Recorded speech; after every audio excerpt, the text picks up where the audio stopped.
ഇപ്പോൾ ജീവിക്കുന്ന ഈ പ്രതലം കഷ്ടതകളും പ്രയാസങ്ങളും പ്രതിബന്ധങ്ങളും രോഗങ്ങളും പീഡകളും ബുദ്ധിമുട്ടുകളും ഉള്ളതാണെങ്കിലും ആർക്കെങ്കിലും ഇവിടം വിട്ടു പോകാനായിട്ട് എന്തെങ്കിലും താല്പര്യമുണ്ടോ? ഉണ്ടോ?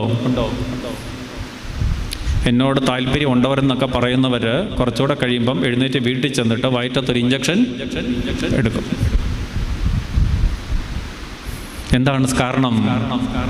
എടുത്തില്ലെങ്കിൽ ചിലപ്പം വിസ റെഡിയാകാനായിട്ട് സാധ്യതയുണ്ട് അല്ലേ? ഇന്നസെൻ്റ് അതാ പറയുന്നത്. മലയാളിയുടെ പൊതുബോധത്തെ അവിടെ കളിയാക്കിക്കൊണ്ട് പറയുന്നത്, നിങ്ങൾ പാടും അക്കരെയാണ് എൻ്റെ ശാശ്വത നാട്, എൻ്റെ പ്രിയനുമായുള്ള വാസത്തെ ഓർത്തിടുമ്പോൾ പ്രത്യാശയേറിടുന്നു, യാത്ര ചെയ്യും ഞാൻ ക്രൂശ് നോക്കി. ഇതൊക്കെ വെറും പൊളിവചനങ്ങളാണ്. ആർക്കും ഈ പ്രതലം വിട്ടുപോകാൻ യാതൊരുവിധ താല്പര്യവുമില്ല.